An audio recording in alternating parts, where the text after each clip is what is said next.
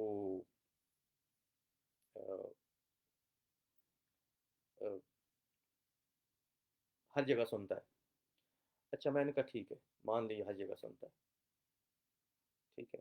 اب یہاں موجود تو نہیں ہے، کیسے سنتا ہے؟ تو کہتا ہے کہ اللہ کیسے سنتا ہے. اب یہ سوال اگر کوئی بندہ کرے نا، اللہ کیسے سنتا ہے، تو اس نے یہاں مثال دینے کی کوشش کی ہے. اس کا مطلب تو ہوا کہ آپ جس طرح اللہ سنتا ہے اس طرح اس کو سننا مان رہے ہیں. اچھا، فرض کریں وہ کہ فلاں فلاں فلاں فلاں چیز ہر جگہ موجود ہے، فلاں ہر جگہ کوئی موجود ہے. عام سی بات کر رہا ہوں. تو فرق ہے کہ ہندو کا عقیدہ ہے کہ میرا بت یا میری دیوی فلاں ہر جگہ موجود ہے. ہندو کی مثال لیتے ہیں کہ میری دیوی ہر جگہ موجود ہے. اس سے پوچھا جائے کہ ہر جگہ موجود ہے تو دکھاؤ کہاں ہے. تو جواب میں وہ کہے کہ نوذ باللہ، اللہ کو اللہ دکھاؤ، اللہ کہاں ہے. اگر کوئی ایسا سوال کرے کہ جس کو میں ہر جگہ سمجھتا ہوں وہ بھی اس طرح نظر نہیں آتا جس طرح اللہ نظر نہیں آتا، نعوذ باللہ، یہ بھی مثال دینا، تو یہ بھی کفر ہو جاتا ہے. یاد رکھیے. اس طرح کوئی اور عقیدہ. ٹھیک. تو یہ اس طرح کی چیزوں کہتے ہیں اللہ تعالیٰ کی کوئی مثال نہیں ہے. اللہ تعالیٰ کی آپ مثال نہیں دے سکتے. تو یاد رکھیے یہ سارے جو ہے نا اس طرح کی، یہ اس لیے شرک کی جب تشریح کی جاتی ہے نا، شرک کی ایک تشریح یہ کی جاتی ہے کہ آپ اللہ تعالیٰ کی مثال، اللہ تعالیٰ کی شبیہ، اللہ تعالیٰ کی نظیر جب کسی کو سمجھا جائے تو پھر یہ کاؤنٹ ہوتا ہے. ٹھیک ہے. اور چوتھی اس کی مثال یہ ہے کہ اللہ تعالیٰ سے کسی کو تشبیہ، اللہ تعالیٰ کی شبیہ بھی، اللہ تعالیٰ کسی کو تشبیہ بھی نہیں دی جا سکتی. ایک ہوتا ہے نا مثال دینا اور چیز ہے، اور مثال تو کہنا نا کہ بالکل ویسا پڑے. ایک تشبیہ دینا آپ سمجھتے ہیں اردو زبان کے اندر. ٹھیک ہے. کسی کو ملتا جلتا کہنا. مثال تو کہتا ہے ایگزیکٹلی اس طرح کہہ دینا. تشبیہ ہوتا ہے کسی کو نا ملتا جلتا، چلیں 80-90 کا فرق ہو. تو اللہ تعالیٰ کی تشبیہ بھی نہیں دی جا سکتی. آپ کہیں کہ جس طرح ید اللہ ہے تو کسی اور کا بھی اس طرح ہاتھ دست قدرت ہے، یہ اس طرح کر کے. تو یہ تمام واحد کی قسمیں ہیں کہ وَإِلَٰهُكُمْ إِلَٰهٌ وَاحِدٌ، کہ تمہارا جو الہ ہے وہ واحد ہے، وہ واحد الہ ہے. لا الہ الا ہو، اس کے علاوہ کوئی الہ نہیں. یاد رکھیے. یہ نہیں کوئی سکتا کہ واحد کا کوئی دوسرا. جیسے قرآن بڑی اچھی تشریح کی نا کہ قل هو اللہ احد، واحد. تو ہم بعض وقت کہتے ہیں نا عربی زبان کے اندر واحد کا اثنین ہوتا ہے. تو وہاں اللہ تعالیٰ نے یہاں تو فرمایا کہ وا الہکم الہ واحد لا الہ الا ہو، کہ وہ جو تمہارا الہ ہے وہ واحد ہے. کوئی یہ کہہ دیتا سن کے وہ واحد ہے، تو واحد کا تو تسنیہ بھی ہوتا ہے، دوسرا بھی ہوتا ہے. آگے وضاحت کر دی لا الہ الا ہو. واحد کا یہ نہ سمجھنا کوئی دوسرا بھی ہے. لا الہ الا ہو، اس کے علاوہ کوئی نہیں ہے. وہ واحد کا مطلب یہ ہے قل هو اللہ احد. کہہ دو کہ اللہ جو ہے وہ احد ہے. احد یاد رکھیے واحد کا تسنیہ ہوتا ہے، اثنین ہوتا ہے، لیکن احد کا دوسرا نہیں ہوتا. تو وہاں جس طرح احد کیا نا، تو یہاں احد کا مفہوم ادا کرنے کے لیے آگے یہ کہا وَإِلَٰهُكُمْ إِلَٰهٌ وَاحِدٌ لَا إِلَٰهَ إِلَّا هُوَ. اور وہ الرحمن بھی ہے، یعنی وہ ہمیشہ رحم کرنے والا ہے. ہمیشہ، یعنی اس کا جو رحم ہے، اللہ تعالیٰ کی رحم کی وہ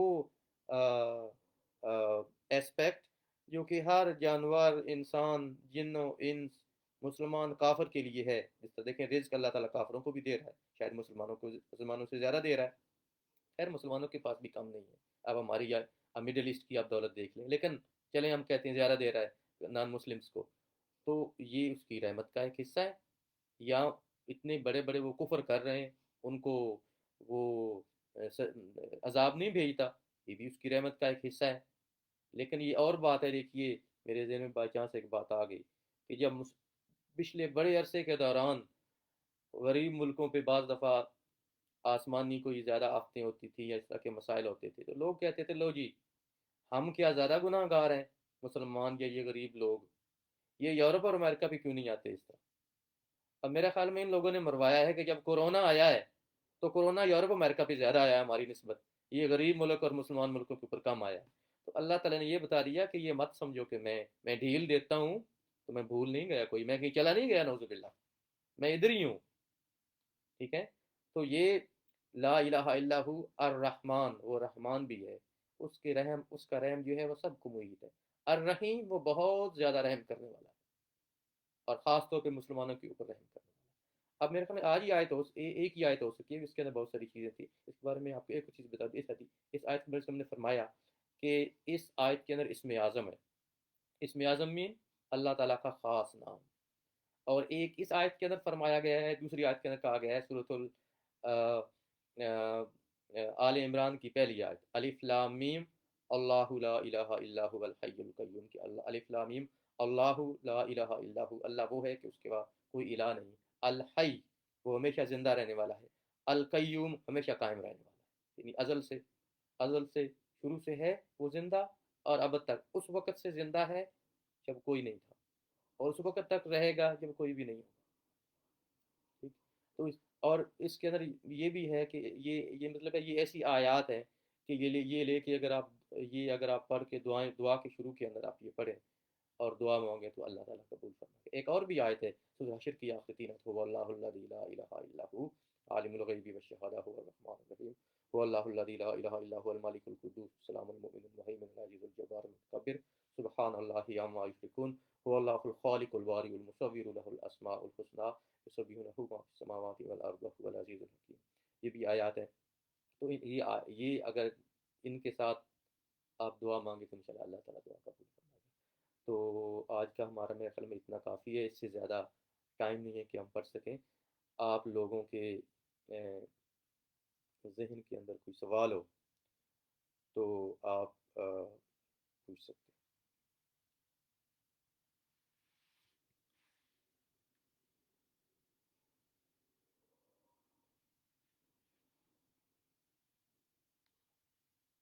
بہت بہت شکریہ، جزاک اللہ، السلام علیکم ورحمۃ اللہ وبرکاتہ. جناب جزاک اللہ خیر. جناب آپ کا کوئی سوال ہو تو آپ مجھے بعد میں بھیج بھی سکتے ہیں، فیس بک پہ بھیج دیں یا واٹس ایپ پہ یا کسی بھی طرح. اللہ تعالیٰ سب کو جزا دے. السلام علیکم ورحمۃ اللہ وبرکاتہ.